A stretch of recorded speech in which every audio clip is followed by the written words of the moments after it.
আমাৰ যিখিনি আমাৰ মাষ্টাৰ প্লেন এৰিয়া আছে এই মাষ্টাৰ প্লেন এৰিয়াত যিবিলাক নেচাৰেল ৱাটাৰ বডিজ আছে সেই ৱাটাৰ বডিসমূহক প্ৰিজাৰ্ভ কৰিবৰ কাৰণে বা সেই ৱাটাৰ বডিসমূহ সম্পূৰ্ণৰূপে সংৰক্ষিত কৰিবৰ কাৰণে এই ৰুলৰ দ্বাৰা ব্যৱস্থা কৰা হ'ব আৰু আজি এই ৰুলটো অসম কেবিনেটে এপ্ৰুভ কৰিছে মই ভাবোঁ যে বিভিন্ন সৰু সৰু টাউনবিলাকত বা সৰু সৰু আৰবান এৰিয়াবিলাকত যি ধৰণৰ কৃত্ৰিম বানপানী বা পানী ওলাই যোৱা বা নেচাৰেল চেনেলবিলাক বা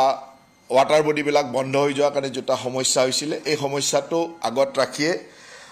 Assam urban water bodies prevention and conservation act আনা হৈছিলে আৰু এই এক্টৰ আজি ৰুলটো এপ্ৰুভ কৰা হ'ল আৰু কেনেধৰণে কৰা হ'ব এই ৰুলত থাকিব আৰু সেইমতে আয়ুক্ত ডাঙৰীয়াৰ পৰা যিবিলাক আমাৰ সম্পূৰ্ণ মানে আনডিছপুটেড ৱাটাৰ বডি আছে সেইখিনি ইমিডিয়েটলি লিষ্ট কৰি সেই ৱাটাৰ বডিবিলাক সংৰক্ষণৰ কাৰণে ব্যৱস্থা কৰা হ'ব গতিকে এইটো প্ৰথম সিদ্ধান্ত লোৱা হৈছিলে তাৰ লগে লগে আজিৰ কেবিনেটে এটা অত্যন্ত গুৰুত্বপূৰ্ণ আৰু এটা ঐতিহাসিক সিদ্ধান্তই লৈছে যে অসমত আমাৰ মিউনিচিপালিটি এমপ্লয়বিলাকৰ প্ৰভিন্সিয়েলাইজ লৈ বহুদিন ধৰি তেওঁলোকৰ আলোচনা চলি আছিল বিভিন্ন ধৰণৰ তেওঁলোকৰ আবেদনো আছিল আমাৰ ওচৰত আৰু আজি অসম কেবিনেটে the Assam municipality employees provincialise bill 2025 approve কৰিছে গতিকে এই আইনখনৰ জৰিয়তে Assam municipality employees provincialise bill 2025 ইয়াৰ জৰিয়তে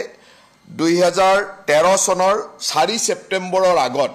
যিসকল মিউনিচিপালিটি এমপ্লয় জইন কৰিছিল তেওঁলোকৰ চাকৰিসমূহ প্ৰভিন্সিয়েলাইজ কৰা হ'ব গতিকে তেখেত সেই সংখ্যাটো হ'ল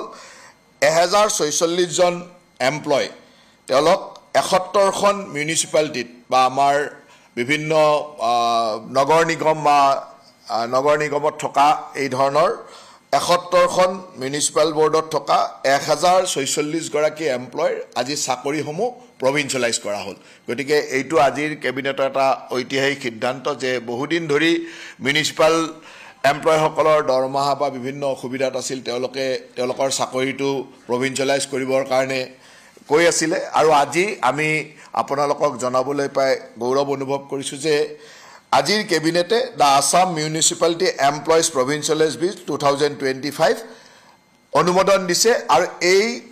এমপ্লয়িজ বিলৰ জৰিয়তে 4 ছেপ্টেম্বৰ 2013 আগত যোগদান কৰা সকলো মিউনিচিপালিটি এমপ্লয় ইয়াৰ সংখ্যাটো হ'ল 71খন মিউনিচিপাল বোৰ্ডত টোটেল 1046 গৰাকী এমপ্লয়ৰ চাকৰি ৰেগুলাৰ হ'ব আৰু তেওঁলোকে গভৰ্ণমেণ্ট চাকৰি বা চৰকাৰী চাকৰি হিচাপে তেওঁলোকক প্ৰভিন্সিয়েলাইজ কৰা হ'ব আৰু তেওঁলোক এতিয়া Assam municipal director of municipal এডমিনিষ্ট্ৰেশ্যনৰ আণ্ডাৰত তেওঁলোকৰ চাকৰি হ'ব আৰু তেওঁলোক ট্ৰেন্সফাৰেবল হ'ব বা তাত প্ৰথমতে আমি তেওঁলোকক সেই মিউনিচিপালিটিতে যদি কাম ঠিকে আছে তাত থাকিব নহ'লে আমি বিভিন্ন মিউনিচিপালিটি নিক গোটেই মিউনিচিপাল প্ৰশাসন ব্যৱস্থাটো পৌৰ নিগমৰ প্ৰশাসন ব্যৱস্থাটো যাতে এটা সুন্দৰ ব্যৱস্থালৈ আনিব পাৰি সেই ধৰণে আজি এমপ্লয়সকলৰ প্ৰভিন্সিয়েলাইজ এখন অনুমোদন দিয়া হৈছে আৰু ইয়ে মই ভাবোঁ যে অসমৰ পৌৰ সংস্কাৰৰ ক্ষেত্ৰত বা পৌৰ প্ৰশাসনসমূহ শক্তিশালী কৰাৰ ক্ষেত্ৰত এটা গুৰুত্বপূৰ্ণ ভূমিকা ল'ব পৌৰসভা আৰু পৌৰ নিগম দুয়োটাই পৌৰসভা আৰু পৌৰ নিগমত থকা যিসমূহ 2013 চনৰ 4 ছেপ্টেম্বৰৰ আগতে দিয়া হৈছিলে কাৰণ তাৰ পিছত তেওঁলোকে নিয়মমতে দিব নোৱাৰে তাৰ FRBM এক্ট আহিছিল FRBM এক্ট অহাৰ পিছত কোনোবাই যদি দিছেও সেইখিনি বেআইনীভাৱে দিছে গতিকে আইনগতভাৱে তেওঁলোকৰ লগত বিভিন্ন সময়ত আমি আলোচনাও কৰিছিলোঁ আৰু তেখেতসকলে এইটো বিচাৰিছিল যে 2013 চনৰ 4 ছেপ্টেম্বৰৰ আগত যিখিনি দিয়া হৈছিল সেই গোটেই 1046 গৰাকী 71খন পৌৰসভা আৰু পৌৰ নিগমৰ এমপ্লয় আজি কেবিনেটে আমাৰ বড়োলেণ্ড বিশ্ববিদ্যালয়ৰ সুন্দৰভাৱে চলাবৰ কাৰণে যিখন ষ্টেটু থাকে সেই ষ্টেটুখন আজি এপ্ৰুভ কৰিছে গতিকে বড়োলেণ্ড ইউনিভাৰ্চিটিৰ সুন্দৰ পৰিচালনাৰ বাবে ৰেগুলাৰ ষ্টেটুখন আজিৰ কেবিনেটে এপ্ৰুভেল কৰে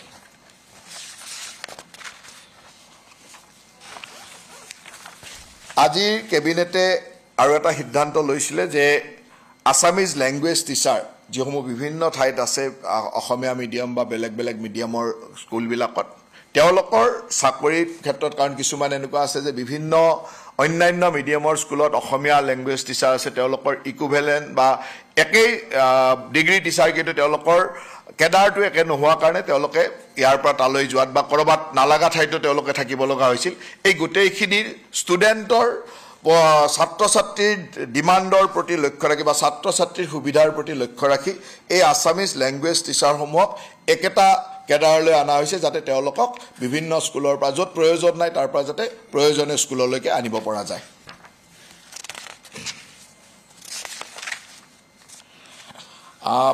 আজিৰ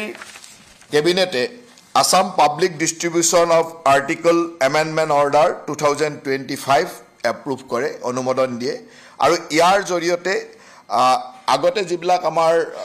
সমবায় মানে আমাৰ ফেয়াৰ প্ৰাইচ শ্বপ আছিল সুলভ মূল্যৰ দোকান আছিল এই সুলভ মূল্যৰ দোকানৰ ৰিনুৱেল বিলাক 3 বছৰৰ মূৰত হৈছিল এতিয়া 3 বছৰৰ ঠাইত 5 বছৰলৈ একেলগে 5 বছৰ ৰিনুৱেল কৰিবলৈ 5 বছৰৰ মূৰত ৰিনুৱেল কৰিলে হ'ল আৰু ইয়াৰ যেটো ৰিনুৱেল ফিজ আগতে 45 টকা আছিল 5 বছৰৰ কাৰণে 75 रुपीस কৰা হৈছে আৰু তেওঁলোকৰ ৰিনুৱেল এতিয়া আগতে 3 বছৰত কৰিব লাগিছিল এতিয়া ফেয়াৰ প্ৰাইচ শ্বপ বিলাক বা সুলভ মূল্যৰ দোকানী বিলাকৰ এটা সুবিধা হ'ব 5 বছৰলৈ তেওঁলোকে ৰিনুৱেল কৰিব নালাগে 5 বছৰ পিছতে ৰিনুৱেল কৰিব লাগিব আজিৰ কেবিনেটে আমাৰ যিসমূহ সুলভ মূল্যৰ দোকান আছে এই সুলভ মূল্যৰ দোকানবিলাকত আগতে নবীকৰণ 3 বছৰৰ মূৰত কৰিব লাগিছিল প্ৰত্যেক সুলভ মূল্যৰ দোকানে আজিৰ কেবিনেটে Assam public distribution article amendment order 2025ক অনুমোদন দিয়ে যাৰ জৰিয়তে এতিয়া সুলভ মূল্যৰ দোকানসমূহে 3 বছৰৰ ঠাইত 5 বছৰৰ মূৰতে নবীকৰণ কৰিব লাগিব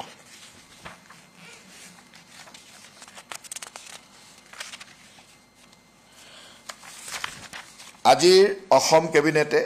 Assam value added tax amendment rule 2025কো অনুমোদন দিয়ে যাৰ ফলত অসমত কিছুমান এনেকুৱা সামগ্ৰী আছে যে যিবিলাক সামগ্ৰীৰ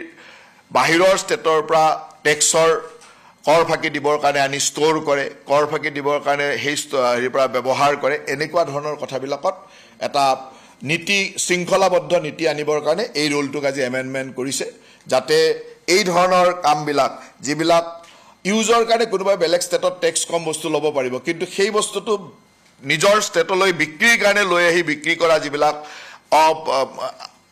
মানে আইন বিৰুদ্ধ কাম কৰিছিল তাৰ ওপৰত নীতি এটা